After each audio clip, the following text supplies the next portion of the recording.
Well, good afternoon and welcome to Student Affairs 101. We are pleased that you are able to join us this afternoon. My name is Carrie Cordegas and I'm an Associate Professor of Higher Education in Student Affairs at Northern Illinois University. I would like to start us off with a land acknowledgement. I am speaking from DeKalb, Illinois, where Northern Illinois University is located. We are on the ancestral and traditional homelands of the Sauk, Meskwaki, Kickapoo, and the Potawatomi nations.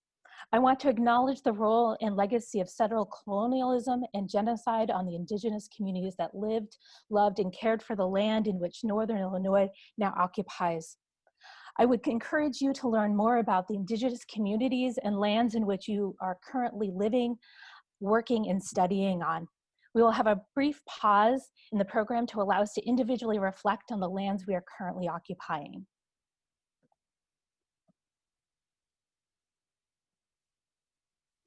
Student Affairs 101 is a rotating conference that is co-hosted by Illinois State Eastern Illinois University, Illinois State University, Northern Illinois University, and Western Illinois University. Graduate preparation programs focus on preparing the next generation of higher education and student affairs leaders. We are currently gathering this year virtually, but historically this is an in-person conference that rotates between our 4 universities. Next year we hope to be back together in person on the campus of Northern Illinois University. Student Affairs 101 is focused on encouraging individuals to consider a career in student affairs. With that in mind, we have a wonderful keynote speaker who will share her experiences in the field.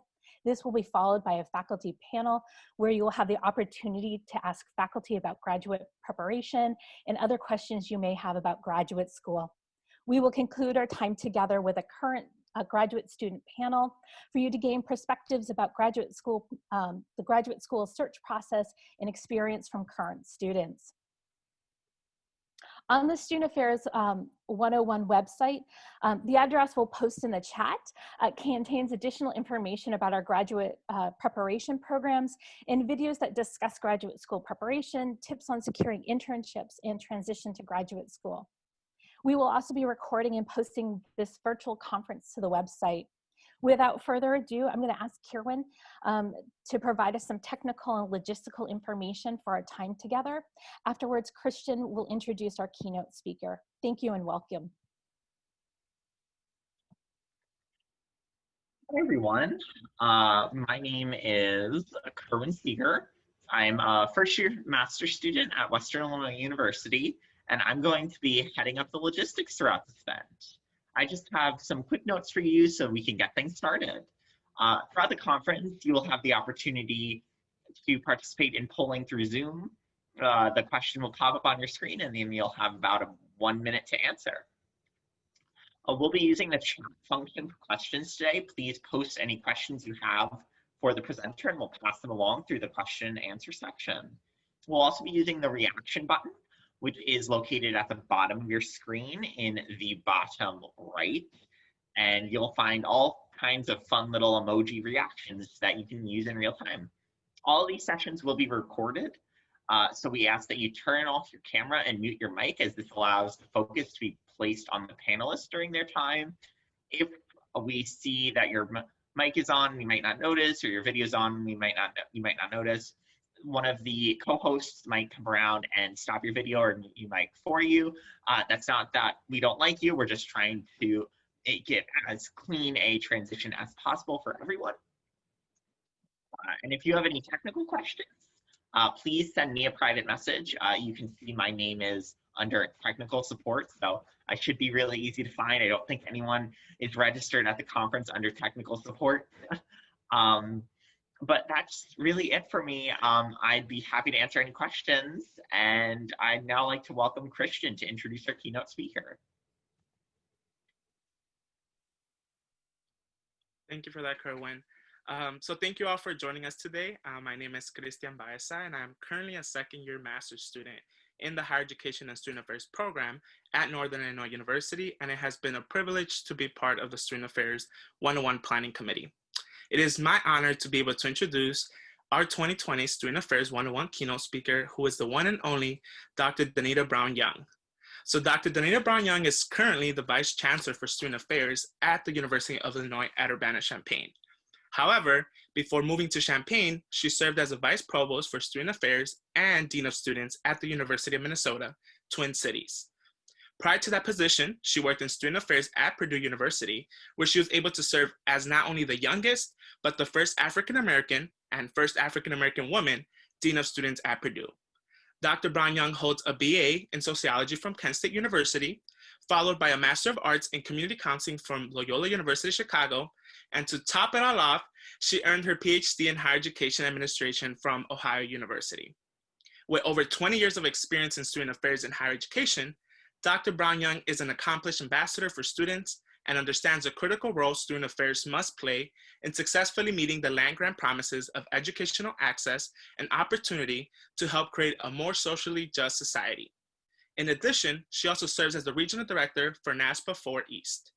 A firm believer in volunteerism and giving back to the community, Dr. Brown Young is a proud member of Delta Sigma Theta Sorority Incorporated and serves as a member of the Big Brothers Big Sisters of Central Illinois Board and a Girl Scout troop leader. She is married to John A. Young II, and they have a daughter, Sarah, and a dog, Star. Following Dr. Brown Young's talk, we'll be taking questions for her. Please feel free to post your questions in the chat box. And without further ado, it is my pleasure and honor to welcome our amazing keynote speaker, Dr. Danita Brown Young. Well, thank you so much, Christian, for that wonderful welcome. Oh my gosh, I'm like, who are you talking about? But thank you, Christian. Thank you, Caprice. Thank you, Carrie, Kerwin, the whole entire Student Affairs 101 conference, planning committee, the logistics coordinators, the faculty advisors, and of course, all of our participants who are here today. I'm really glad that you decided to delve a little bit deeper into what we call this field of student affairs and higher education. So absolutely thank you for this opportunity to be here with you today. Per the Strengths Quest tool, one of my top 5 strengths is context. And so it is important for me to connect my past with my present. I am a person who values my faith, family, friends, education, and service. My family instilled the notion of learning, leading, and giving back to the community at a very early age. My paternal great-grandparents, they were one of the first African-American families to settle in Kent, Ohio. They were from Macon, Georgia, and my great-grandfather worked on the railroad, while my great-grandmother was in charge of educating the other Black families and children of the railroad. My paternal grandparents worked in education and were involved in politics and community organizations. My maternal grandparents were heavily involved in the church and were foster parents who housed and helped over 200 kids during their time of service. And my parents also served as foster parents as well. So as you can see, education and servanthood, serving and helping others succeed are in my bloodline and are very truly important to me and my family. Now, although my parents, they did not graduate from college, they stressed the value of a good education and wanted all of their kids to graduate from college, not just go to college, but graduate from college. And originally I was going to get my degree in secondary education mathematics. I love math and I love solving problems, and I wanted to teach high school students. I wanted to teach high school algebra. But when I was engaged in my sophomore teaching practicum, I've noticed that many of our students seemed to be distracted and had many family, social, mental health problems. And it was at that moment I decided I could better serve our students and families by becoming a counselor. So I switched my major to psychology and sociology and went on to get my master's in community counseling at Loyola University, Chicago. Now, while I was in the counseling program at Loyola, I served as a graduate assistant in the Student Leadership and Development Program Office within the Office of the Dean of Students. It was there at Loyola University, Chicago, that I discovered this thing called student affairs and college student personnel and the Jesuit principle, care for the individual person, because it was intertwined with everything that we did. But I have to back up because I had no idea that I would end up in student affairs because I didn't even know what it was. Most of the other graduate assistants, they were in the college student personnel program and student affairs, but I quickly learned about student affairs and I quickly fell in love with it. And I was promoted to be a program coordinator of student activities while I was a graduate student. So I didn't really know that I was going to end up in this journey.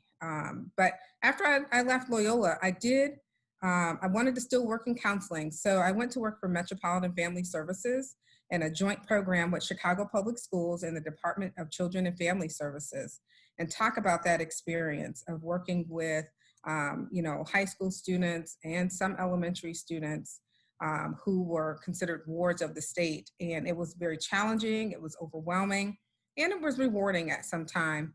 But in my life, something was missing. I really missed the student affairs culture, the campus, and college students. So I went back to Ohio and I worked on my work full time, and then I pursued a doctorate. Now, I didn't know I was going to pursue a doctorate at that time because I had made up in my mind that I was never going to write a dissertation or write a book. So as you can see, that changed.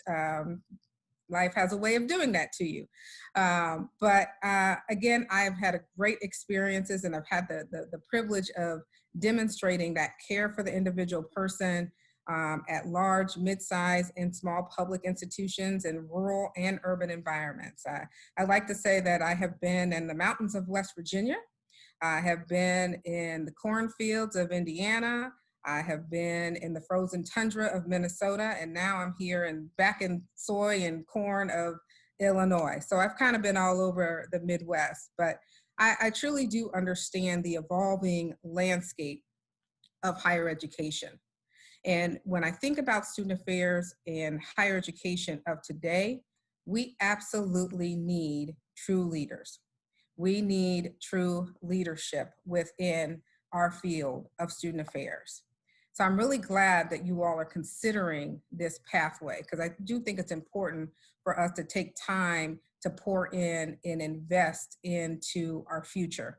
We have to make sure that we are populating our field. But more importantly, when I think about the work that we are doing, of course, pouring into and investing into brick and mortar is important. Don't get me wrong, but we have to invest and pour into people. Because if we're not building up people, then why are we doing the work that we're doing? So we absolutely need true leaders in leadership. When I think about this definition of leadership, I refer back to Todd Bolsinger, Dr. Todd Bolsinger. He said that leadership is energizing a community of people toward their own transformation in order to accomplish a shared mission in the face of a changing world. Now, I like this definition because I believe leadership requires a transformation. If you're going to go on a journey, by the end, you want to be different from when you started. But guess what? We are now in uncharted territory as it pertains to higher education. Our journey has completely changed. When I selected the book Canoeing the Mountains by Todd Bolsinger for our spring divisional kickoff within student affairs here at Illinois, I had no idea how applicable it would be to this entire year, student affairs in higher education, because this is a changing world. And we need to add a new set of leadership tools and leaders who can think differently. Because in essence, we were not prepared to canoe up a mountain. We were prepared to paddle our canoes down a river. So we were trained to solve problems behind us, not the problems necessarily ahead of us. We were trained for a different context altogether, and we were trained for the rivers, not the mountains. We must find a new way to lead in a world and environment that we were not prepared for. We must begin to lead differently because we are in uncharted territory. But we have to keep educating to empower and educating to change. So let me focus some of my comments on these two aspects of empower and change. In terms of the critical work we do to build and strengthen resilience in people, that's what we do day in and day out in higher education. So let me begin with empower. Simply put, Much of the work we do is focused on this simple goal. We educate to empower. We empower those who have suffered injustices, those who have been born into generational poverty, those who are without a voice, and those who have had their voices silenced day after day and year after year. But what does empower really mean? The Oxford English Dictionary tells us that the word dates back to the mid-1600s and provides the following definition: to confer power on or make powerful, specifically to give a person more control over their life or circumstances by increasing civil rights, independence, self-esteem, etc. To give a person the confidence to control their life or circumstances, especially as gained from an awareness of a willingness to exert their rights. Now, as the Vice Chancellor for Student Affairs, I work with our team members and our students to make them more powerful, or more to the point, I work to help them wake up the power that's already inside of them. I do this by providing them more control over their work responsibilities, or I strive to teach them independence and interdependence, and I strive to give them confidence. And in doing so, I hope that I enhance their self-worth. Now, my job is to prepare our team members for their next steps in the career path in life. And I want them to gain expertise and specialize in their field. But more importantly, I want them to be ethical. I want them to be compassionate. And I want them to learn how to deal with life's challenges. Because if our team members and our staff cannot do that, then how do we expect our students to do that? Now, we have a framework that's called CARES within Student Affairs, and that's making sure that we're communicating, we're collaborating, because we don't do all this work in silos, that we are making sure our programs, facilities, and services are accessible. We're holding each other accountable. We utilize research to inform our decisions, that we're building up relationships, that we are educators, no matter what their title is or their role is on the org chart, that we are educators at all times who have to focus on excellence and eminence and be student-centered, and of course, equip our staff with the necessary tools to help our students. So I say all that to kind of give that framework of the resilience, because you cannot deal with life's challenges unless you develop resilience. Resiliency is the all-important skill of being able to pick ourselves up again and again, time and time again, or sometimes we're pushed down and we gotta get back up. Resilience is the virtue that enables people to move through hardship and become better. No one escapes pain, fear, or suffering. Yet from pain can come wisdom, from fear can come courage, from suffering can come strength, if we have this virtue of resilience. Of course, fear does not automatically lead to courage, and injury does not necessarily lead to insight. Hardship will not automatically make us better, and pain can break us or make us wiser. Suffering can destroy us or it can make us stronger. Fear can cripple us or it can make us more courageous. It is resilience that makes the difference. And resilience is a key attribute that enables an individual, the team, the organization to really thrive in that midst of the turbulence when we all encounter it. Stephen Covey once said, "It's not what happens to us, but our response to what happens to us that hurts us." Too many of us are responding to challenges and adversity today in a way that is less resilient and less than resilient. And just like trust, resilient is an essential attribute that we can't afford to lose. The reality is we never know when we're going to experience professional or personal challenges. There is so much that lies outside of our control. So yes, in this field and in your life, you will be criticized. You will fail. You will get hurt. You will lose. You will make mistakes, and you will feel some pain. So yes, we do fail, but don't be afraid to fail. Unfortunately, we are now living in a society where I think people feel like they can't fail. So now a fear of failure is something that we all struggle with.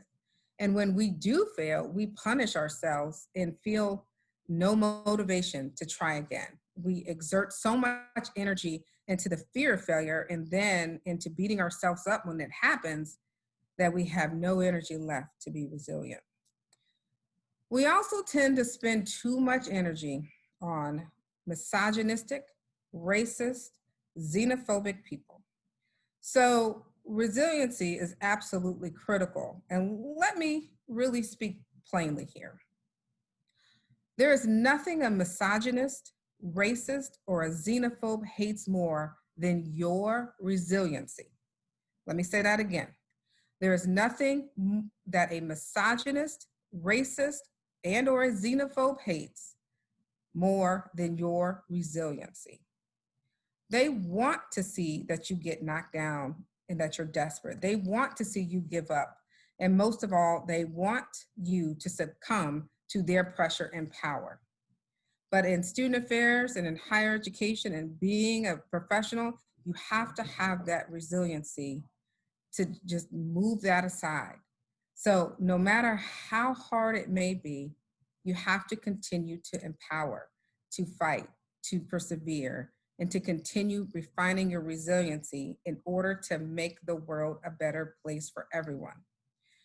Now, sometimes in student affairs, we do have to go to battle. And there are times during that battle, we do want to quit. We get hurt emotionally, mentally, and sometimes physically. Our minds, bodies, and our spirits get damaged and end up with battle scars. But I'm here to tell you that the scars only show us where you have been, but they do not dictate where you are going. So you have to understand how life's inevitable misfortune can actually serve as that fuel to propel you into even better circumstances. Because within the field of student affairs and higher education, we have to become these resilient change agents, and it gets tiring. Absolutely. We always talk about this integration of, yes, we're being resilient change agents, but also making sure that you're taking care of your well-being. It's a really delicate balance and integration. But we have to be courageous. We have to have heart, and you have to have a heart when you're in student affairs. You got to take action. You never give up. You have to give yourself grace, and you have to learn to empower. We have to be those prudent risk takers. And, there are oftentimes we have called to take stands, and we can't be afraid to take those stands. We have to believe in the people, in the work towards the empowerment of others, because we are value driven, and we have to behave in ways that are congruent with our values. And since we are these lifelong learners, we are going to have to make sure that we view any type of mistakes that we do as learning experiences rather than failures. So if you want to be in this field, you have to have the ability to deal with complexity, ambiguity, and uncertainty. As resilient transformational leaders, we handle day-to-day details as well as promoting visions. And as visionaries, we are able to dream and translate those dreams into images others can share and understand. Again, value is gained by empowering others and sharing power. When you think about higher education and student affairs, there are many macro and micro challenges and trends. And, that includes demographics and technology and social media and affordability. Our demographics are definitely changing. When we look at our overall student body, we look at the racial, ethnic, socioeconomic picture of our student bodies. They are changing, and they are changing quickly. We have more first-generation students coming to college. Just alone here at the University of Illinois, our incoming first-year class was 20% first generation, 20% first generation students. And according to some statistics within the National Center of Education, 45% of the nation's public high school graduates were non-white, compared with 38% in 2009. So it is very likely that the students that we encounter are going to be the first in their family to attend college. and have fewer economic means. It means that more of those students who are entering into college will be internationally born, will be immigrants, and they are recruited very heavily by our colleges and our universities. We also see the gender gap is closing too within our campuses. So we have more women who are coming to campus, and we have this shift in terms of generations. We have this touchscreen generation, Gen Z, you all are part of. And, we have to think differently about the type of services that we provide, how we interact with those students, how do we communicate with students. This, again, pushes us to be different practitioners. We have to challenge, because the future of higher education is going to be extremely different. No one could have ever really truly predicted this COVID pandemic, the hit, but it did. And so now it's forcing us to live differently in this virtual remote world, all the while by taking care of people's well-being. We are seeing the expansion of technology kind of burst on the scene. It had been creeping up, and yes, we use technology, but right now, I think the new technologies that are out there are reshaping the expectations that we have that goes on inside and outside of the classroom. Obviously, most of our institutions were either hybrid or they were 100% remote learning and online learning. So we had to make sure that all of our students had, there was equity in the type of access that they had with technology.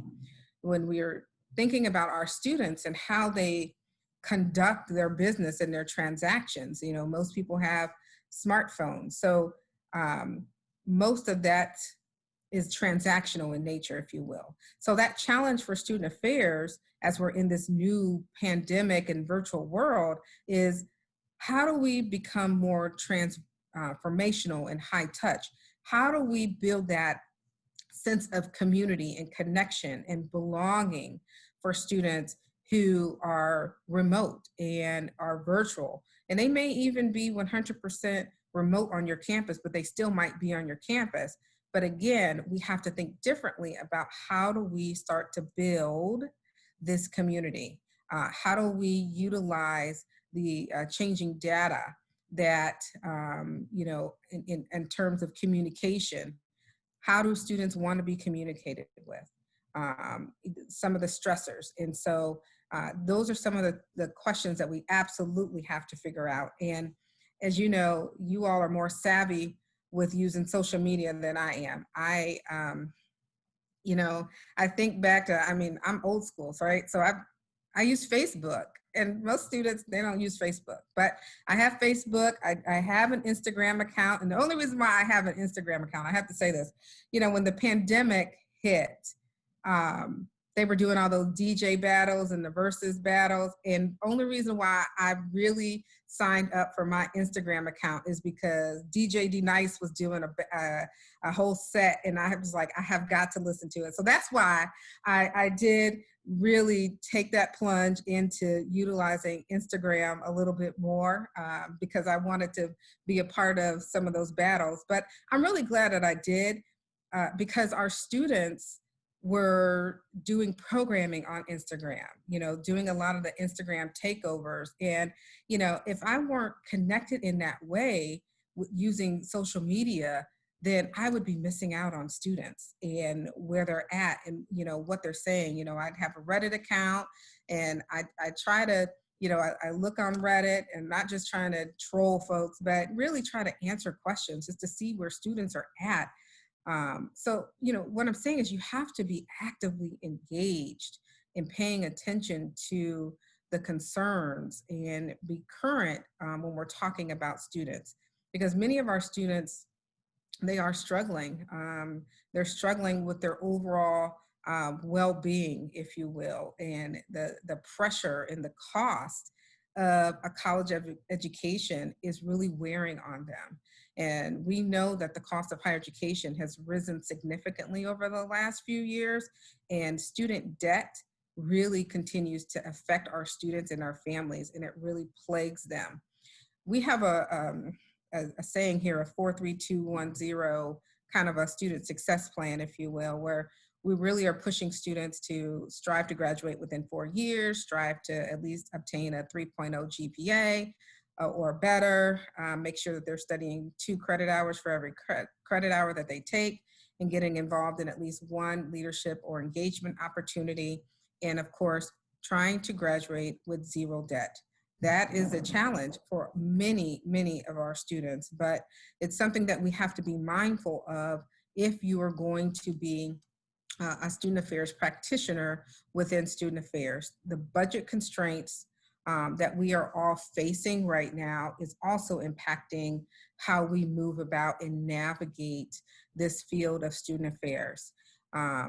You know, most of the student affairs budgets have been impacted greatly in terms of, you know, fees that had to be refunded, or, you know, just haven't been able to generate enough revenue, which leads to possibly, you know, not being able to hire the necessary staff, or reducing hours within the facilities that students, you know, desire and they wish to have, or not being able just to be responsive to the needs, the growing demand and the needs that our students have. So, you know, we've seen this changing landscape of higher education that's, again, we're pushing and we're needing new ideas and new ways of supporting and reaching our students. And I'm really excited that you all are thinking about this field, because you all have to, you know, right now I try to meet with students as regular as possible, and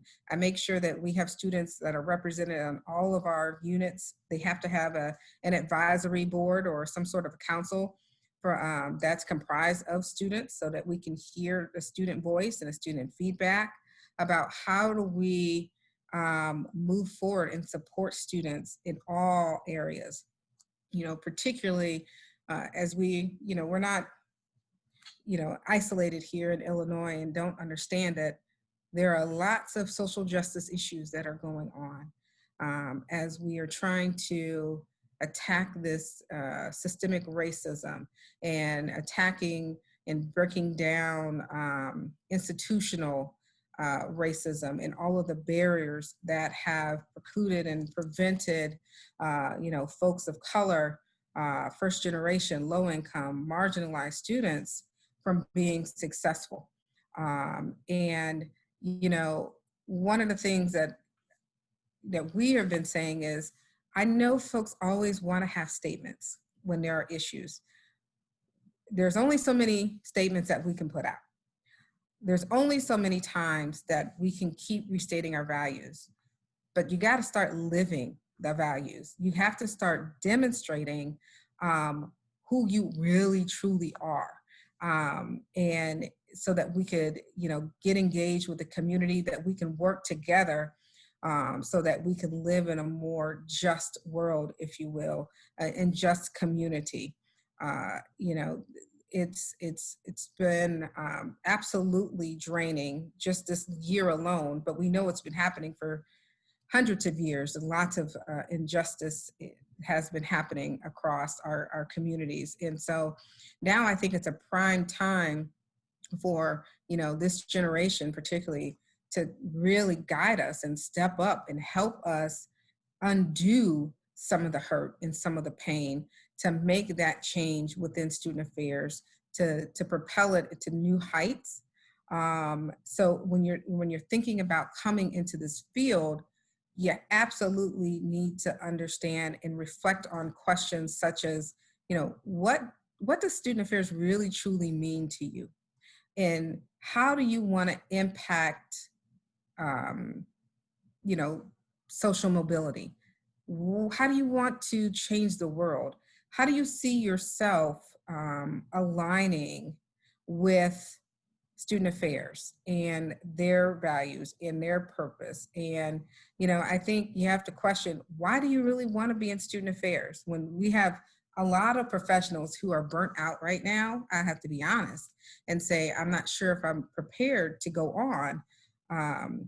But I am glad that, again, this new generation is refreshed in saying, I really do want to be a part of student affairs because I want to make a difference in people's lives. I really want to make sure that somebody has a better experience than I did. Some other, I think, tips along with, thinking about this profession is making sure that you are exploring and doing your research. There are so many different professional organizations out there, and I know Christian had talked about NASPA, but there's ACPA, and there's a whole alphabet soup full of professional organizations, ACUI, ACUHO-I, NERSA, that you need to do your research on. And I know that our graduate students and our faculty advisors can certainly assist you with that. But I would also challenge you to conduct brief informational interviews with the student affairs professionals at your school. Ask them about, how they got started in the profession and, what are some of their professional goals? What are some tips and trades that you should be looking at as well? And as you're trying to select your graduate program, and I know that there's going to be a graduate panel a little bit later, but when you're really looking at a graduate program in an institution, make sure it does align with who you are and your values and what your goals are. And be sure to read their strategic plan. You can learn a lot about an institution if you read their strategic plan. Not that if they're just talking the talk, but are they also walking the walk? Are they truly investing, not just in lip service, but in the financial realm of trying to help with our students in learning and accessibility and discovery and research? So, I think when we're looking at our students, and people who need to be in this profession, I should say, you have to determine what that legacy is going to look like for you. And for me, we need people who are going to be people of character. We need people who are going to speak with integrity, not just say what they're going to do, but actually do it and believe in what they're saying. You got to serve with intensity. You got to be all in when you're going to be a student affairs professional. Yes, you're going to need some downtime. Absolutely. We all need those mental health breaks, but serve with intensity and your passion. Give generously, not just of your finances, but of your time and your talent, because you always want to keep sharpening your skills so that you can help sharpen everybody else's. And serve with humility. Definitely, when you're moving forward, you don't want to be arrogant, but serve with that gracious and that humility. Because again, what our world needs, what our profession needs, we absolutely need more people of character, people who cannot be swayed or by culture or by convenience or compromise. And, we're going to do the right thing, whether anybody else does it or not. And we're going to, act in the best interest of the community, of that individualized person. So my question would be to you all, that you can reflect on, during this conference and after this conference, as, what type of person do you want to be? How do you want to be remembered?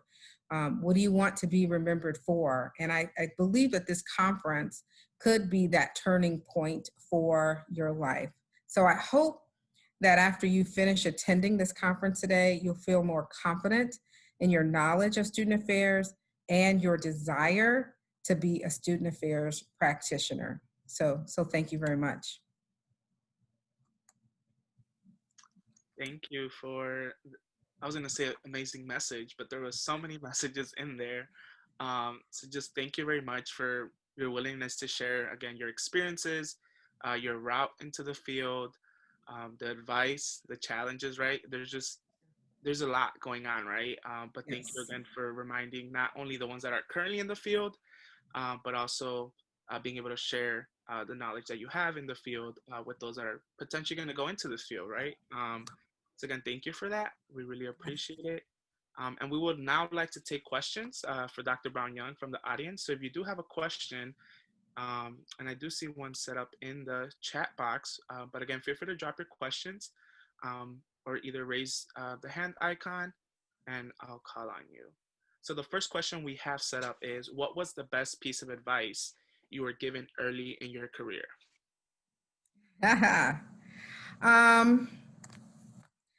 To never lose sight of who you are, that you need to be rooted in your values, you need to be authentic, and you need to be truthful. So no matter what the situation is, you need to be honest. You got to be transparent. You got to be honest, because again, that goes back to what I was talking about, the integrity of who you are. Not being afraid to make those mistakes, but definitely know what your values are, because some people don't even really know what their values are. But know your values, so that you can stay true to who you are, and because you're going to need it in this field. People are going to test you all the time. So try to be authentic as possible in every situation. Awesome, thank you. So we have a few more questions trickling in. So first, the next one is, do you recommend a master's in counseling or more of a master's in higher education? I'm really interested in both at the moment. Oh, wow. I think it really is going to boil down to your preference, whatever the institutions that you are looking at. Because I know some people will look at programs because of convenience, maybe, or proximity to their family or homes, or whatever their circumstances are. I really wish our master's in higher education programs and college student personnel programs would infuse more of the counseling track. I mean, there's a little taste of that in the higher education programs, but I think it needs to be even more robust as we take a look at that curriculum. So I do think it is going to come down to a matter of preference. Like I said, I do have my master's in community counseling, and I felt like I could have switched over in college student personnel, but I felt for me, I could have used, I use that counseling degree in so many settings. I didn't feel like I was limited at all. So with my degree, I could not only work in higher education, but I could go work in maybe a hospital setting, or, working just a whole nother field.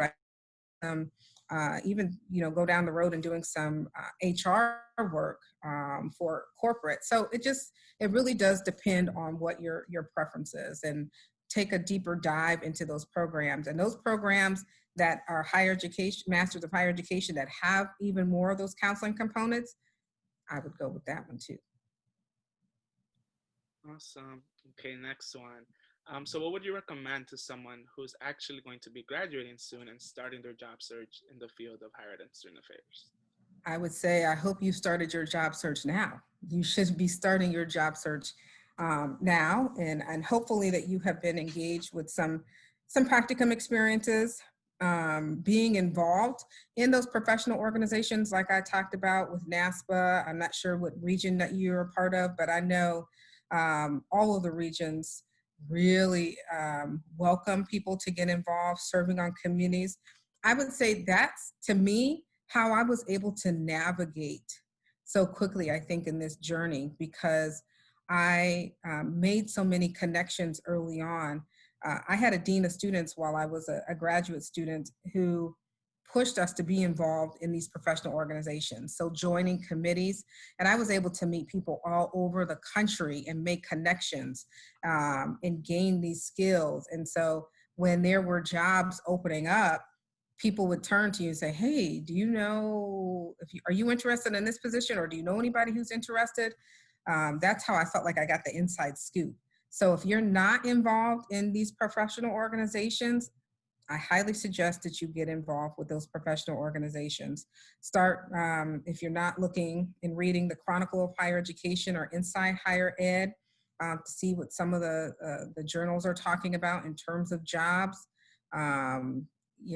Getting some insight on which universities might be laying off or people, but you're gonna have to push really hard to do some research and making those personal connections. And don't be afraid to use those connections. Thank you. So someone asked, and you may have touched on this a little bit, but they asked if you endorse a specific student or leadership development approach. One specific one? No, because I think you utilize, well, first of all, each student is different. And I think that each situation that you're in, you're going to utilize different leadership skills. There are times when I'm called to, take the lead. Then there are other times where I will sit back and I will look at who's best on my team to step up. I'm not a spotlight leadership hoarder. I believe in the full team concept and making sure that I am inclusive and empowered. When you're coming to development, to develop students, you cannot have a cookie cutter approach. Each student deserves to have some support that's really tailored to them. Now, yes, we have some basic standard foundational support systems in place, but I encourage folks to make sure that they are, again, taking the time to get to know students. Now, how do you do that? We have 50,000 students here. I had almost 55,000, 60,000 students when I was in Minnesota. Of course, you're not going to reach out to every single one, but you have to find those ways of connecting with large groups of students so that they get to know you and you do get to know them. Like I have a lunch bunch series that I meet once a month with 40 to 50 of our student leaders. We have lunch, and it's been difficult in this pandemic to actually have lunch, but we do meet still. Or I would have dining with Dr. Danita, and I would go to the different cultural houses every other week and talk with students. And but you just have to be creative on how you get to learn about students and what their needs are to be developed. Awesome. Okay, I'm going to combine two of the questions that I see in the chat. So it's going to be a little bulky, but so in what ways have you seen the field of student affairs and higher education changed throughout your career? And has it been changed for the better? And we could combine that one with what type of skills do you see as essential for student affairs professionals with today's challenges and changes? And then how do you think job interview questions would change with this in mind? That is such a loaded. I know. Okay, so you asked me how the field of student affairs and higher education has changed about the years of my career. Yeah, I do think it's definitely changed. So I came in the field in the mid-90s, and I know that seems like it was so far away, like a long time ago, but we have changed. We have advanced. I think more institutions have become more student-centered. And I think they're starting to realize that it's not just about the faculty, and no offense to all of our faculty members here on the conference call today, but we can't just rely on being faculty-centered. It really has to be a student-centered approach. It has to be more holistic, and we have to create this community of care, if you will. We have to make sure that our students are involved in this process, but also our families and parents and employers and community members. And that necessarily wasn't the case before, that we had this holistic approach, I think, to student development when we are focusing on their mental health, their well-being, really taking a deeper dive into some of the policies or procedures for our students, connecting them even more with our alumni in support and wanting them to truly succeed. The advances in technology obviously has helped us a bit. Where I think that we have kind of taken a step back is that people believe that we do work for them 24 hours a day, 7 days a week. And I remember when I was a grad student, I was working maybe 40, 60 hours a week. And I know that the graduate assistantships are supposed to be 20 hours, but we didn't really care about that. We really cared about our students and gaining some of the experience. So for the most part, I do think it has changed for the better, but except for that point where folks think that we're supposed to be on call and on demand. If somebody sends you an email, they want a quick response. Or we're finding now, obviously, that our students like to communicate more by text messages. So we do have a system that's set up where we do text students as well and try to respond and answer to their questions. Now, what was the other parts of the question? So the other part was almost, and you touched up on it for sure a little bit in regards to today's Mm-hmm. challenges, what kind of skills do you think are essential? And then even how do you think job interviews are gonna kind of gear their questions and stuff like that? I think what is absolutely essential for students to know is that you have to be a good listener. You have to communicate well. You have to learn how to communicate effectively. So that's up to your supervisors, that's across and your team, that's just all around. And how do you manage your time? If you don't know how to manage your time right now, I suggest you learn, tap into some tools that are going to help you manage your time. Making sure that you are staying current on some of the topics. So for example, I get the Chronicle of Higher Education and Inside Higher Ed in my email box every morning. So when I wake up, or whenever my daughter wakes me up, I have a 2-year-old daughter. So whenever she wakes up, sometimes it's around 4:30 in the morning. But for me, again, I'm a Christian. I'm a person of faith, so I do some praying, and then I will look at my emails real quick, and I will look at what's going on of the day, so I can prioritize what type of crises or emergencies that are happening. But you absolutely have to make sure that you are learning good listening, communication skills, time management, and again, making sure that you are building up relationships. Absolutely learn that skill of building relationships. Okay. So we're talking about relationships and growing those relationships. Someone asked, do you suggest to stay at one university for undergrad and graduate school, or switching universities between the two? I really love my current university, but I also realize that experience in other universities would be important. Again, you have to think about what your preference is. I know how it has worked for some because they had to stay around because of family obligations. For me, I could have done that too. I grew up in Kent, Ohio, and went to Kent State University in Ohio, and I loved my undergrad. And I could have stayed around. I was offered a graduate assistantship in Kent and at Kent State University. But I decided, for me, I said, when I was born and raised in Kent, I wanted something different. And I'm really glad that I did. I said I wanted a different environment. I wanted to see what an urban environment felt like. And I'm really glad that I went to Chicago, because if I had not have kind of stepped out and challenged myself in a different way, I would not be in this field today. So again, I think it really depends on what your needs are, your preferences, what's the school.